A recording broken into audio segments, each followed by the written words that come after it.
Along the Wabash is made possible in part by the Wabash Valley Community Foundation, engaging people, building resources, and strengthening community through the stewardship of endowed funds for broad-based charitable activity in the Wabash Valley. The Wabash Valley Community Foundation, for good forever. The Wabash River Heritage Corridor Commission, helping communities preserve and enhance the natural, cultural, and recreational resources of the Wabash River Heritage Corridor for present and future generations. Smithville Fiber, the Gigacity Company, fiber internet, HD, and digital IPTV in southern Indiana. More information at smithville.com.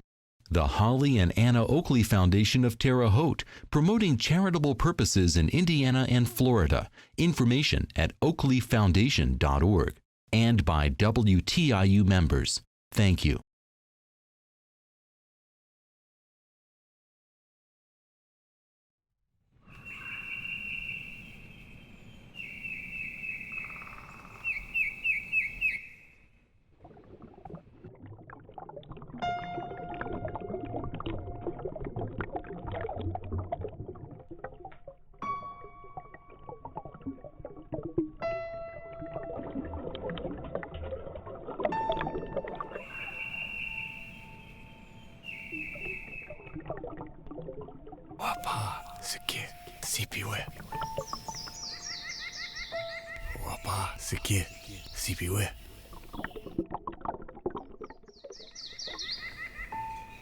In her book, In the Middle of the Midwest, author Becky Bradway writes, Place is all around us.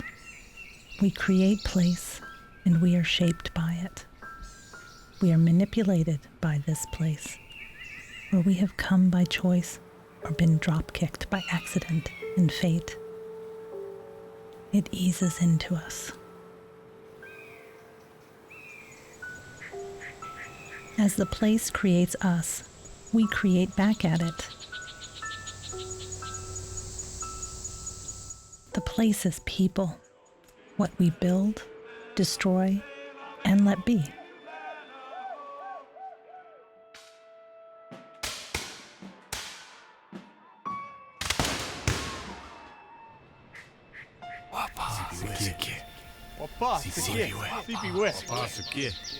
Wabashike, the native name for the river. It shines white. Today, it does not run clear as it did hundreds of years ago, back when the middle of the country was the western frontier, and the west could not even be imagined.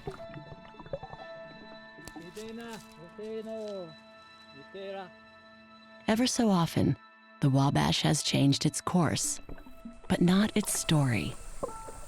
The Wabash runs through Indiana, and our history runs through the Wabash.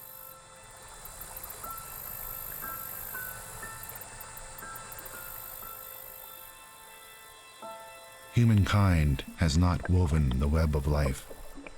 We are but one thread within it. Whatever we do to the web, we do to ourselves. All things are bound together. All things connect. Wait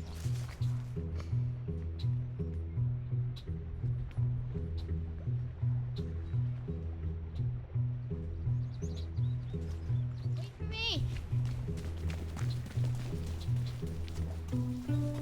Opinions differed for quite a while about where the Wabash River begins. In the early 1900s, the U.S. Topographical Survey determined the source in Ohio, just across the border from Indiana. That did not keep three men from finding out for themselves. In 1931, they went on an expedition to the headwaters of the river.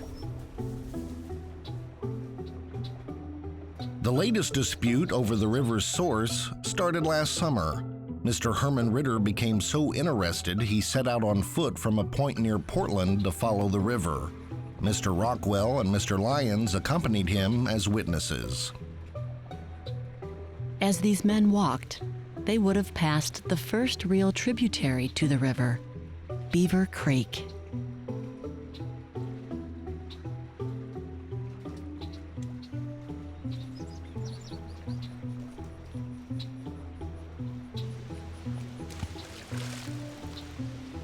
The hikers likely came to this bridge on North Star Road. Maybe they paused and checked their headings because not far from here, the Wabash curves as it turns toward Indiana.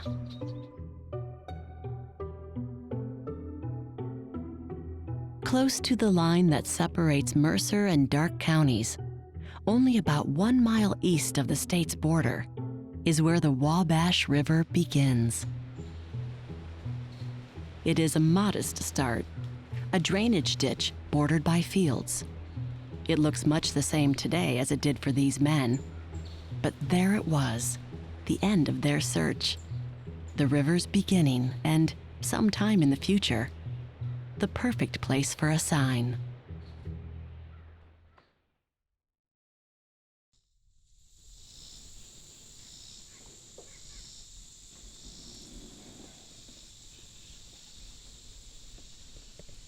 What is this mighty labyrinth, the earth, but a wild maze, the moment of your birth? Bewildered through each wild meander, bend our wandering steps, anxious to gain the end.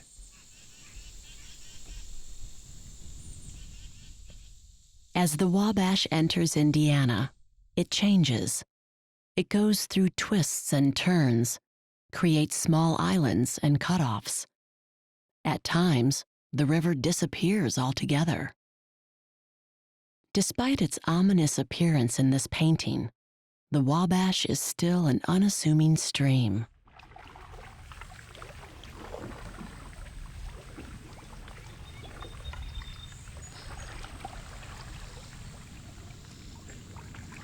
Because it is shallow, it is navigable only at certain times of the year, especially in its early portions.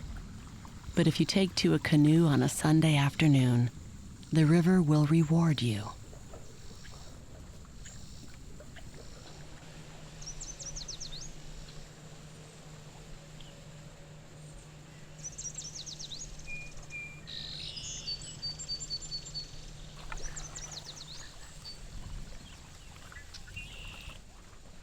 At one time, travel by water sustained the economy. Most cities here and everywhere else in the world were settled near waterways. Rivers were a convenient method of transport. They also posed problems, of course. For one, they must be predictable and safe, a challenge the Wabash could answer only a few times in its history.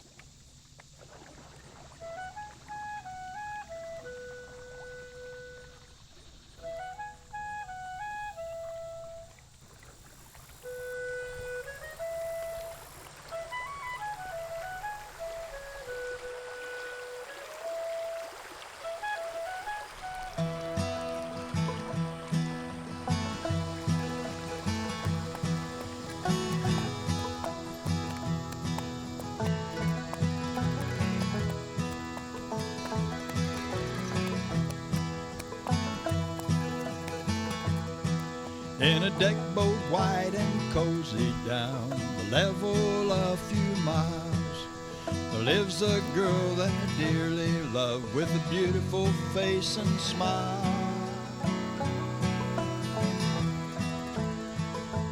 Today, little is left of the Wabash-Erie Canal. Remnants of a lock,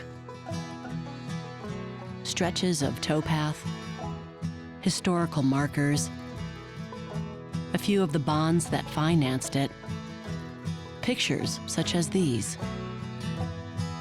I know how I love a pretty little Mary, my canal boat fairy. Oh, my turtle dove, I'll meet her when the sun goes down.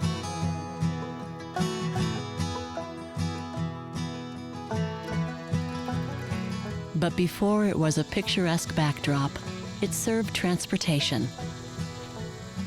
It was the longest, most extravagant canal of its time, longer than the Erie Canal in the East. The dream was to connect the Great Lakes to the Mississippi and Indiana to the rest of the world.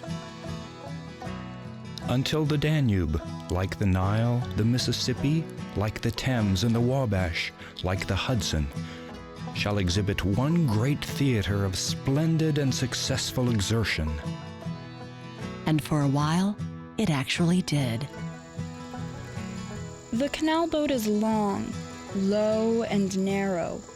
It carries freight and us passengers.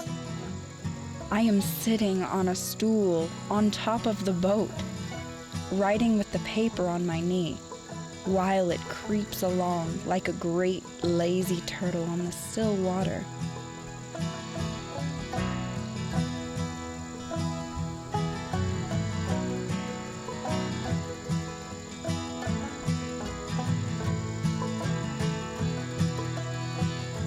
It was slowness that would doom the canal. It wasn't just that it took days and weeks of travel once the canal was built, but before, 15 years of planning, lobbying, and legislating, 20 years of building, shoveled by hand, mile by mile, for millions upon millions of dollars, until it was ready for business. I know how I love pretty little Mary, my canal boat fairy. Oh, my turtle dove, I'll meet her when the sun goes down.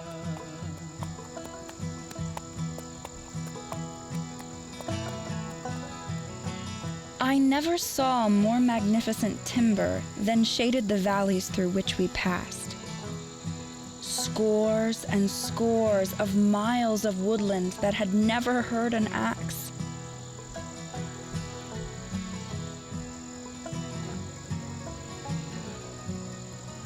Who thought of inhabiting the region when the canal was made? And that may be the lasting legacy of the canal era. The Wabash Erie traveled to the least settled parts of the country. True, the railroad took over before the canal could return Indiana's investment. In fact, the expense of the Wabash Erie almost bankrupted the state. But not everything is measured with profit ledgers and balance sheets. For a short, brief while, the canal fulfilled the hopes of those who envisioned it to bring goods and people to the wilderness. The canalers smile and greet us, and of course we do the same.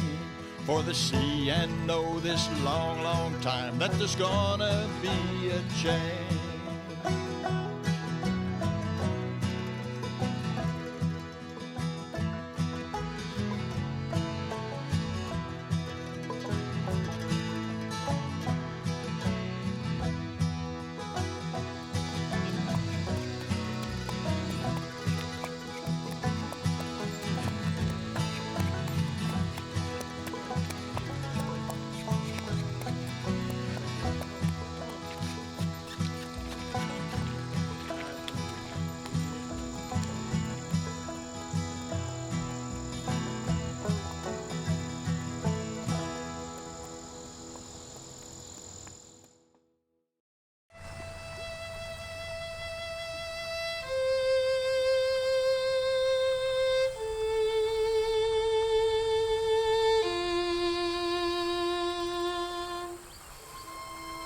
I have the extravagant idea of describing in one and the same work the whole material world. All that we know today of celestial bodies and of life upon the earth, from the nebular stars to the mosses on the granite rocks. Every great and sparkling idea must be noticed side by side with its attendant facts.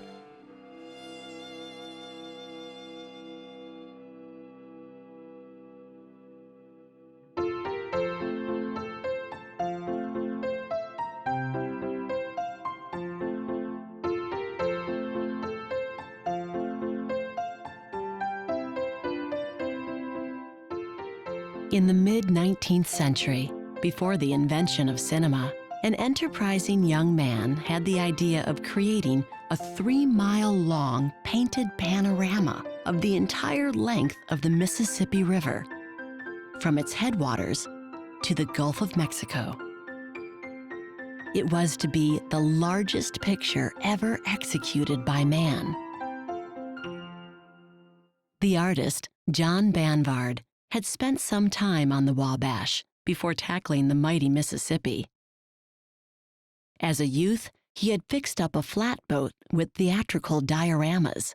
He'd stop at ports up and down the Wabash and charge the locals to see his work. The boat was not very large, and if the audiences collected too much on one side, the water would intrude over their low gunwales and into the exhibition room. This kept the company by turns in the unartist-like employment of pumping to keep the boat from sinking. Banvard was essentially self-taught, a mix of showman, businessman, and explorer.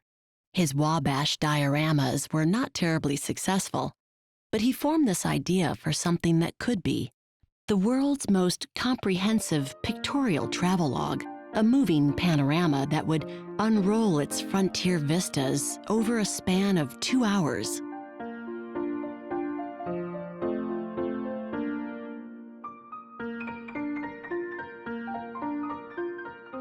They say that America has no artists commensurate with the grandeur and extent of her scenery. This shall prove them wrong. The grandest painting in the world. It was spectacular, and people paid to see it. It made Banvard rich, famous the world over.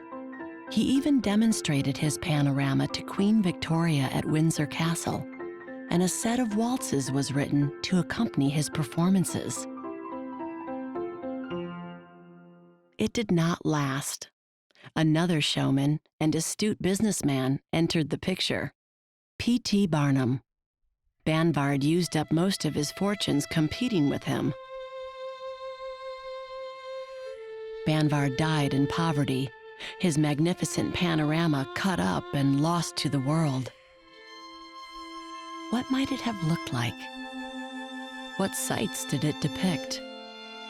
And while we are speculating, what scenes along the Wabash might have been observed, painted, and forgotten?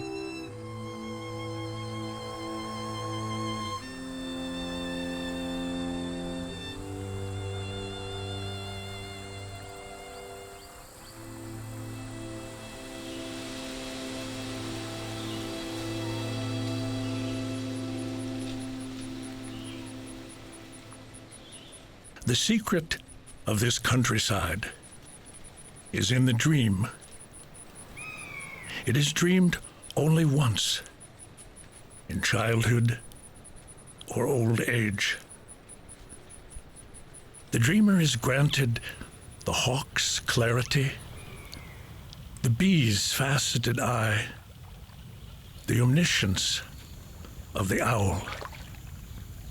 The land and all its joy and terror and grace appear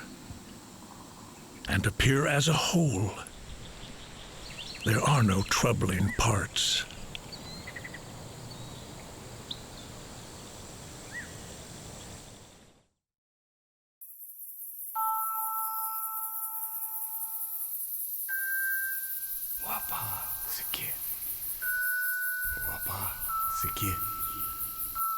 It was said that he ran so fast that his feet would not touch the ground. When he was 7, white frontiersmen killed his father. His sister raised him. His older brother taught him to hunt. He became an expert woodsman. But his real fame came as a warrior and as the inspirational leader of a Native American resistance. His name was Tecumseh. The sun is my father. The earth is my mother. And on her bosom I will recline.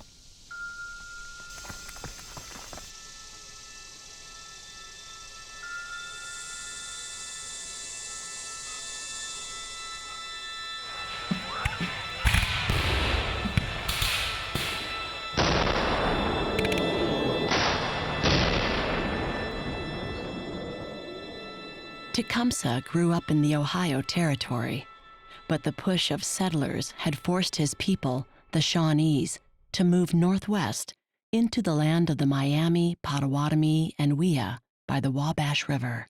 It was here that Tecumseh built his movement. Together with his brother Tenskwatawa, known as the Prophet, he urged warriors to unite in a common purpose. No other sound than the measured step of the troops interrupted the solitude of the scene, rendered more imposing by the wild appearance of the warriors whose bodies, stained and painted with the most frightful manner for the occasion, glided by us with almost noiseless velocity.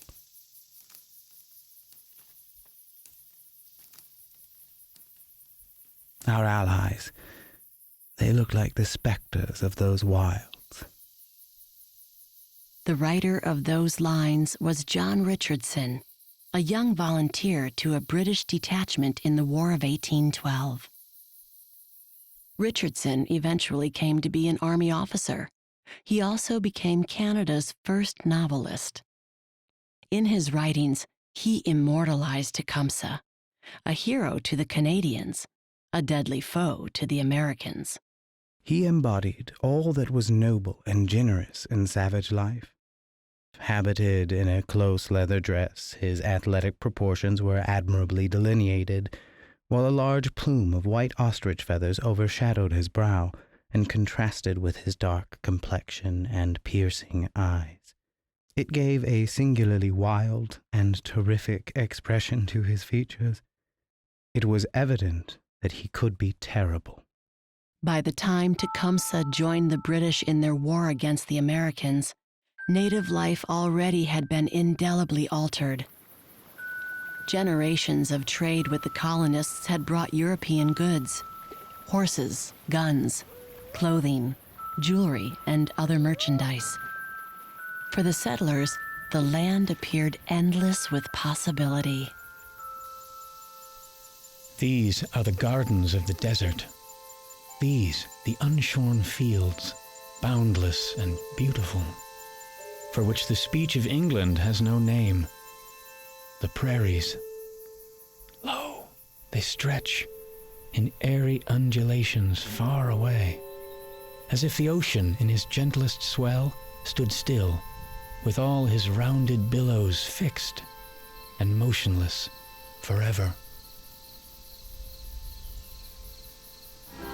Gonna make my home where the Wabash flows, and the primrose and the violet grows. Gonna make my home where the Wabash River flows. Gonna make my home by the river shore. Gonna settle down forevermore. Gonna make my home where the Wabash River flows.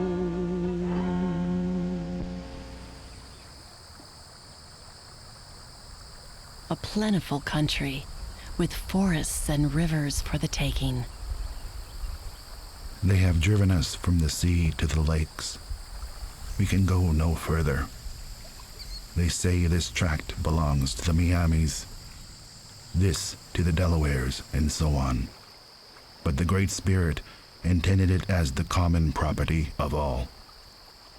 Soon, your mighty forest trees will be cut down to fence in the land. Soon, their broad roads will pass over the graves of your fathers, and the place of their rest will be blotted out forever. The annihilation of our race is at hand, unless we are united in one common cause against the common foe. Tecumseh took his appeal for a pan-Indian federation across most of the eastern half of the United States. You see him today on the Wabash, and in a short time you hear of him on the shores of Lake Erie or Michigan, or on the banks of the Mississippi, and wherever he goes he makes an impression favorable to his purposes.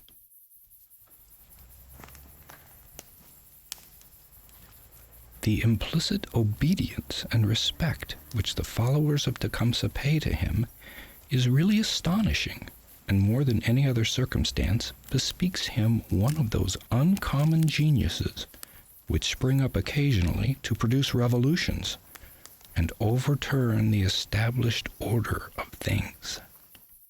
Despite the respect he expressed, Harrison would accept none of Tecumseh's argument. Tecumseh led one of the largest native resistance movements. It was not enough. A wave of settlers was pointed west.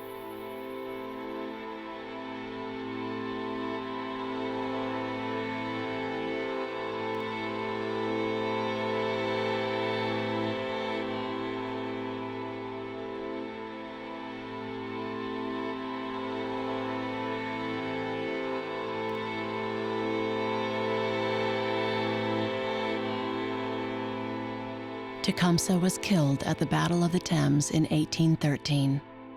In that same battle, young John Richardson, who had been so captivated with the native warriors, was taken prisoner. General William Henry Harrison, he emerged the victor. He would become 9th American president in 1841. By that time, most native tribes had been moved west of the Mississippi.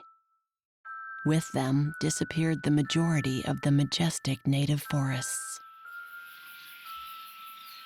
You say they all have passed away, that noble race and brave, that their light canoes have vanished from off the crested wave, that mid the forest where they roamed, there rings no hunter shout. But their name is on your waters, he may not wash it out.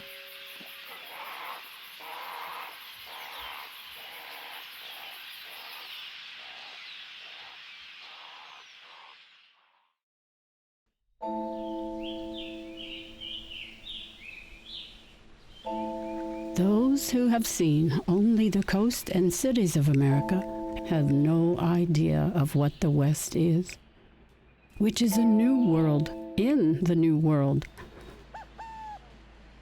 There are sights of a wild, uncultivated kind, beauties of a world which seems to be in its cradle.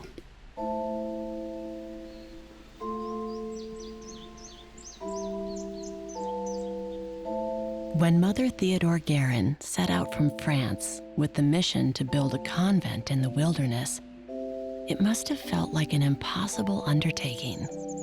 We found ourselves in the midst of a forest. No village, not even a house in sight. It is astonishing that this remote solitude has been chosen for a novitiate and especially for an academy. All appearances are against it. Mother Guerin and the 5 sisters who came with her remained.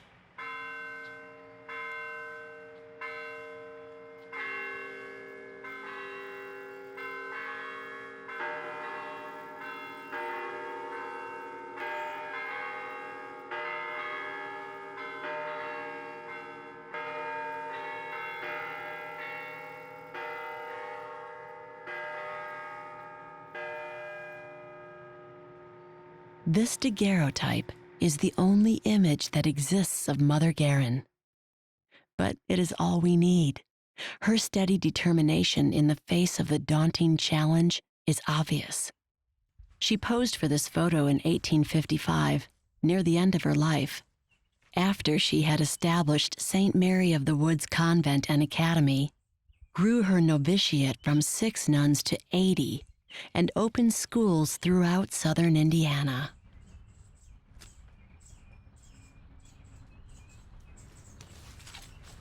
You will need to hold perfectly still for 1 minute. My Lord and venerated Father, when you sent your 6 daughters to St. Mary of the Woods, you never expected to see the fruits of your zeal crowned with so much success. This land is for me no longer the land of exile. It is the portion of my inheritance, and in it I hope to dwell all the days of my life. Its beauty surpasses all description. The rivers caress the islands they seem to carry with them in their course, and which look like floating nosegays. Animals of every kind are the quiet possessors of the woods, and all stay willingly near the habitations of man.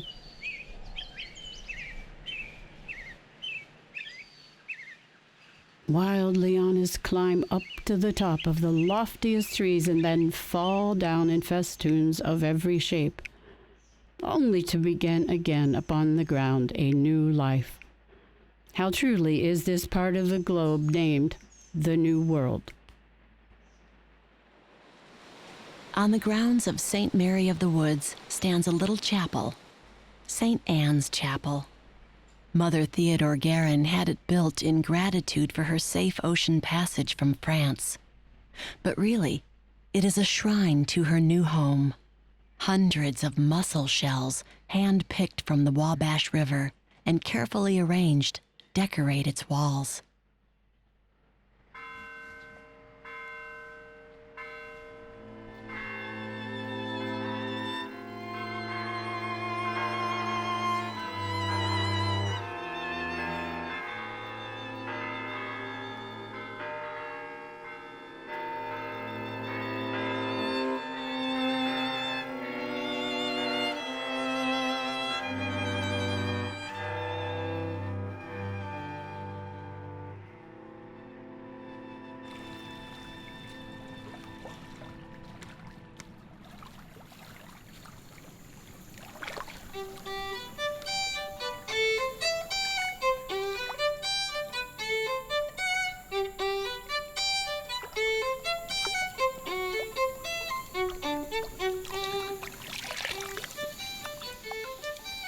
Today, Wabash mussels are a protected species, but there was a time when they filled the riverbed, and one day someone opened one of them and discovered a treasure.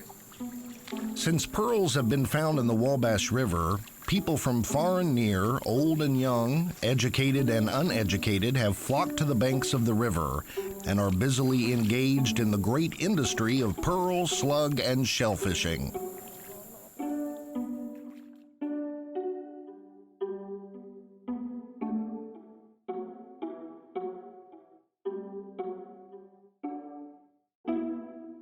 Oh, to find a good one. No two freshwater pearls are alike. Each is unique in shape and color. And the best of them came from the Wabash. One was rumored to have sold to royalty in Paris. The romance, the thrill of finding a valuable pearl in a mussel shell has just the same pull on human emotions as finding a gold piece in an old pair of trousers. They do say it runs a ripple up and down one's spine. The allure for the pearl hunter was that one-of-a-kind prize. But it was the mussel shell that sustained the enterprise through most of the 20th century. Mussel diggers, or clammers as they were called, pulled hundreds of tons of shells from the Wabash each year. These were shipped to factories around the Middle West and turned into mother-of-pearl buttons and other lustrous novelties. Wabash shells were even used to seed cultured pearls in Japan.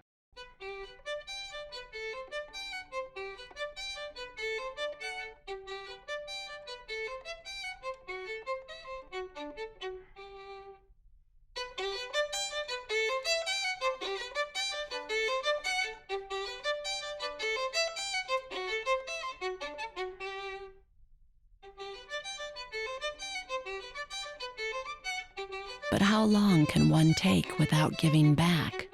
The mussel is a sensitive being with a complicated life cycle that requires clear waters, host fish, and undisturbed periods to grow to full size.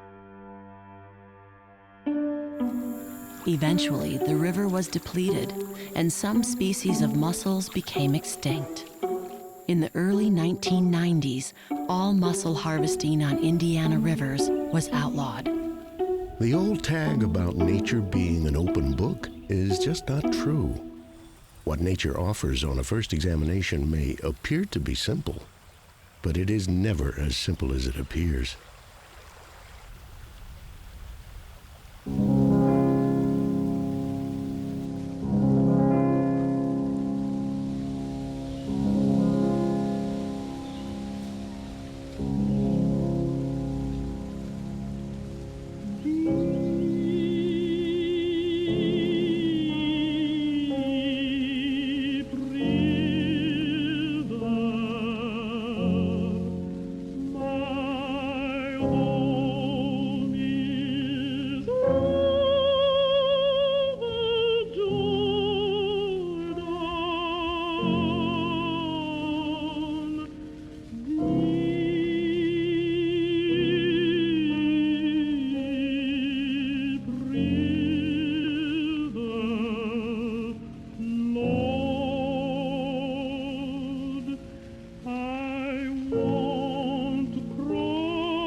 They had heard about this place as far away as Tennessee and West Virginia.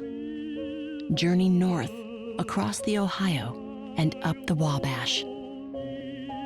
In the 1840s, Joshua and Sanford Lyles followed the call. They came here to set down roots, 2 miles east of the river, Lyles Station.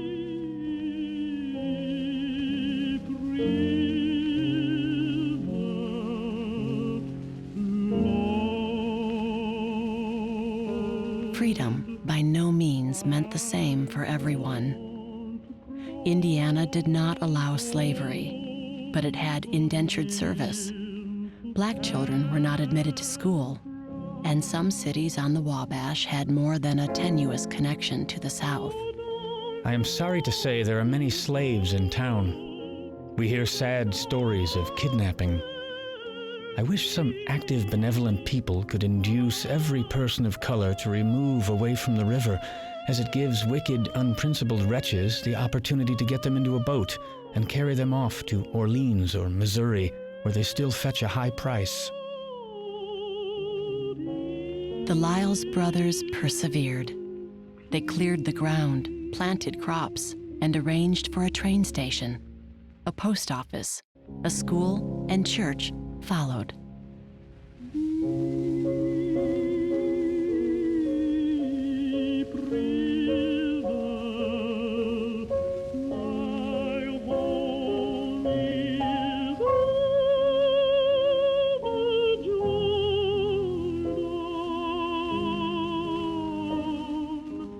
Independent Black communities appeared all across Indiana, especially after the Civil War.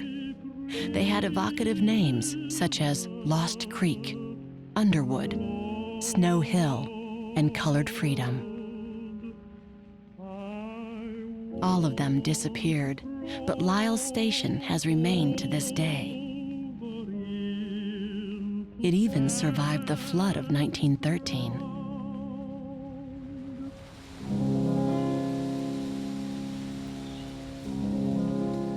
That year, the rains never stopped, and the waters rose and rose. It just kept coming and coming. It washed away the good old days and all the dreams we had. But not completely. The region's first school for Black children was at Lyles Station. Their first teacher was a white man, Mr. Halleck. But hope was high that one of the pupils would grow up to become a teacher, or a distinguished soldier, or a butler at the White House, or anything else a young mind could conceive.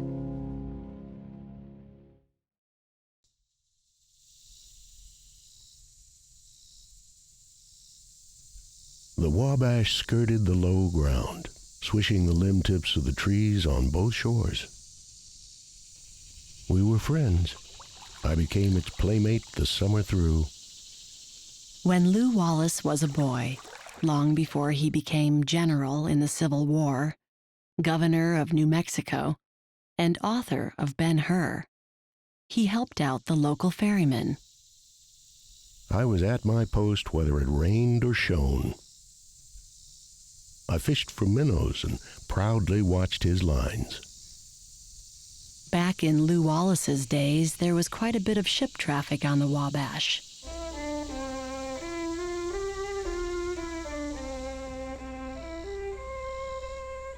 Flatboats carried goods south to the Mississippi. It's a long trip to New Orleans by boat and back along the overland trail. But that's what these farmer boatmen face. Often there is nothing to do but drift and watch the passing shore.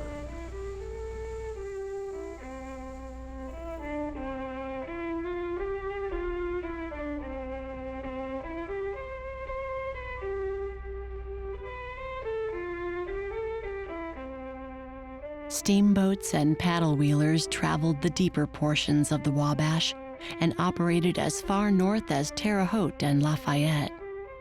Excursion boats offered rides long into the 20th century. Ferry boats, such as the one in the hands of young Lew Wallace, were a common sight.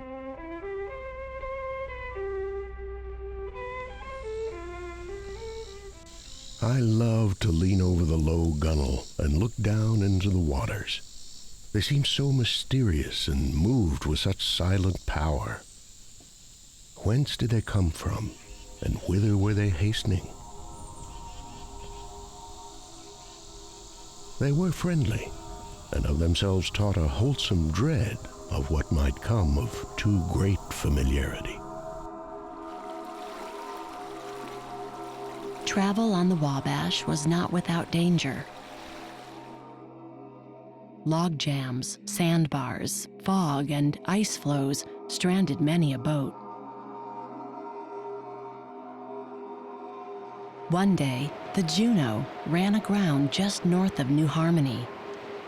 She was stuck in the river for such a long time that the land built up around her and became Juneau Island, a favorite bathing spot for the New Harmonians, or so the story goes. More likely, folks took to the boulders of the old dam to enjoy an afternoon surrounded by the Wabash.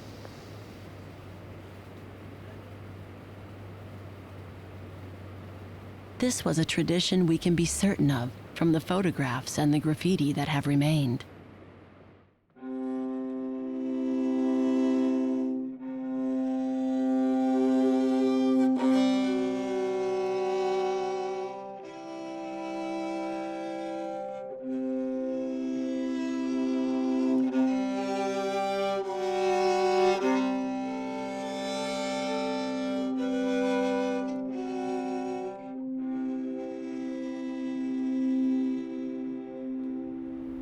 About the Juneau, it was said that the Wabash changed its course, that it washed away the land and then the Juneau.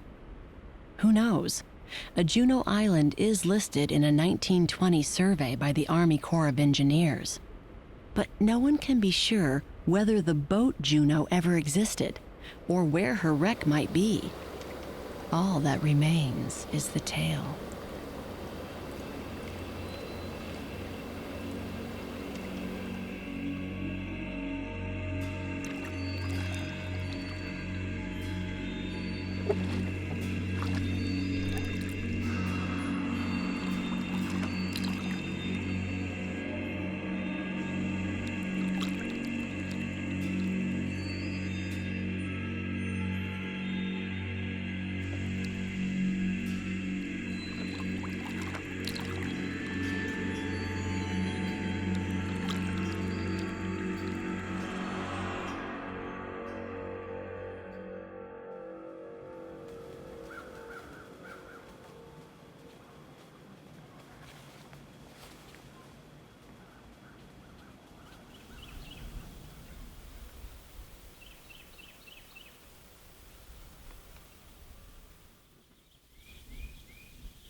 This is the song the followers of George Rapp wrote in anticipation of their new home near the Wabash.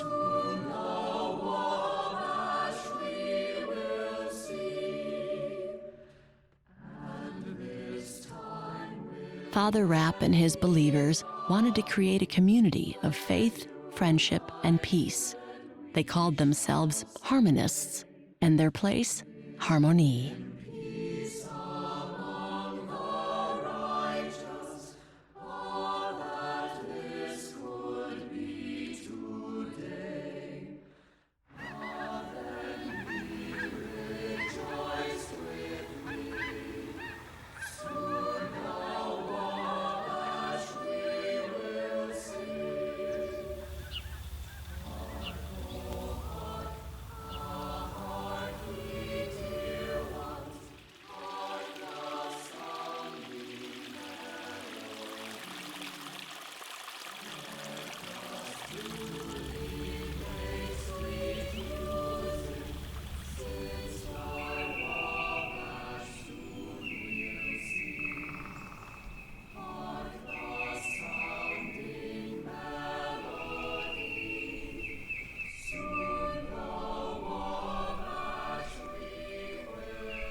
Here, in the swampy lands near the end of the river, where the Wabash is about to join the Ohio, here was a site for fanciful dreams.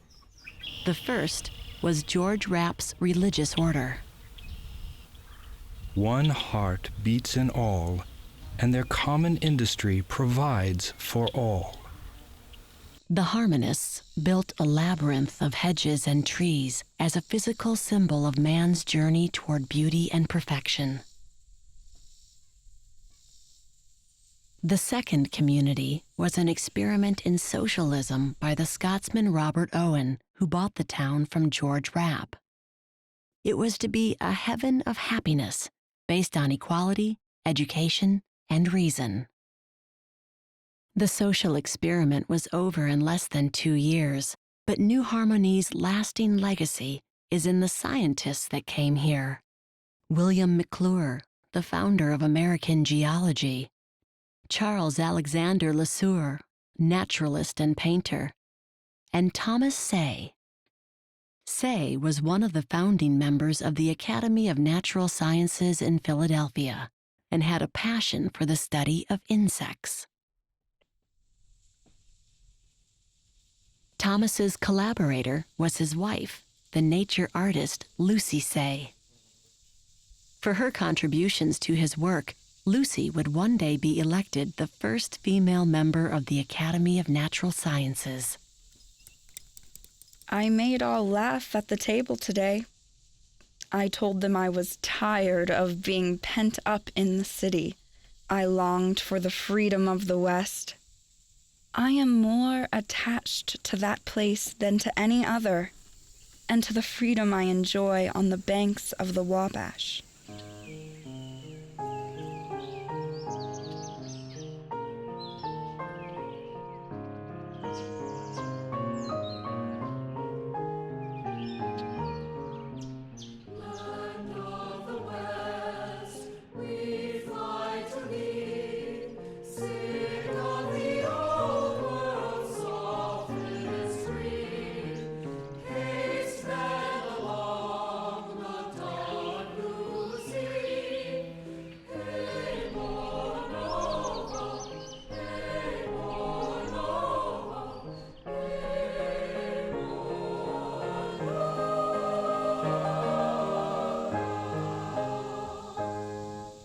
Life in New Harmony was isolated, far away from the centers of science in the East, but it put few restrictions on its inhabitants, and it left Thomas and Lucy to pursue their life's work, cataloging the insects and mollusk shells of the New World.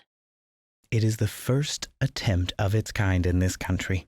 It is an enterprise that may be compared to that of a pioneer or early settler in a strange land. Some of the shells described by Thomas Say and illustrated by Lucy no longer exist in nature, but they are preserved here at the Working Men's Institute.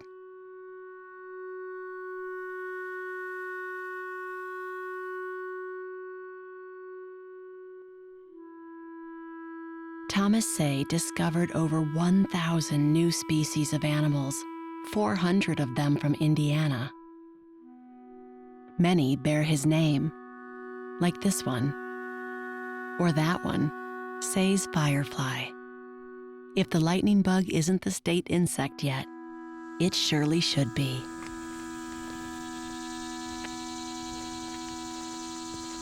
I have almost, indeed quite, an instinctive veneration for learned men, and I consider myself among the truly fortunate in having so learned a man for my husband.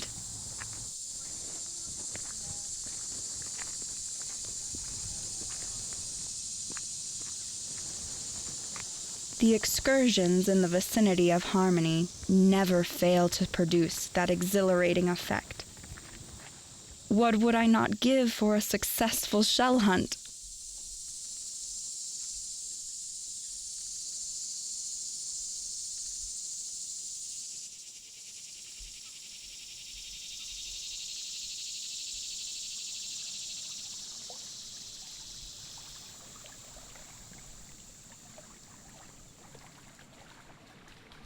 The katydid is rasping at the silence from the tangled broom.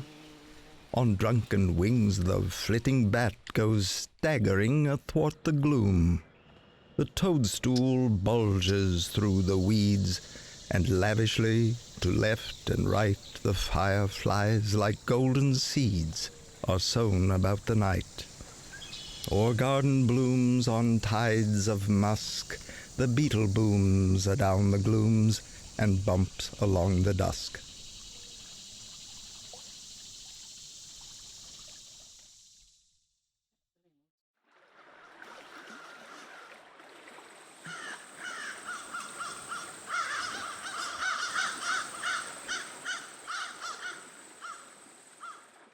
I was born upon thy bank, river.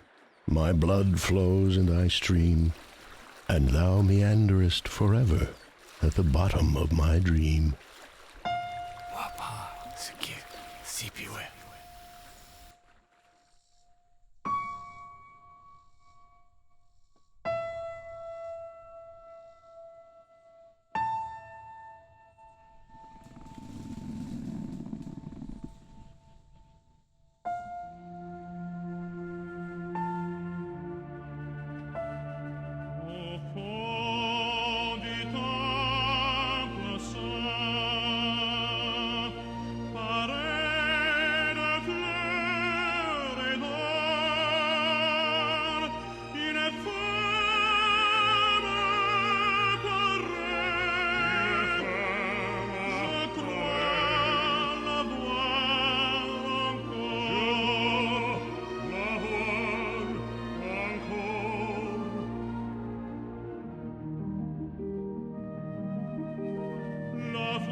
For a DVD or Blu-ray disc of this program or other WTIU-produced programs, go online at www.shopwtiu.org.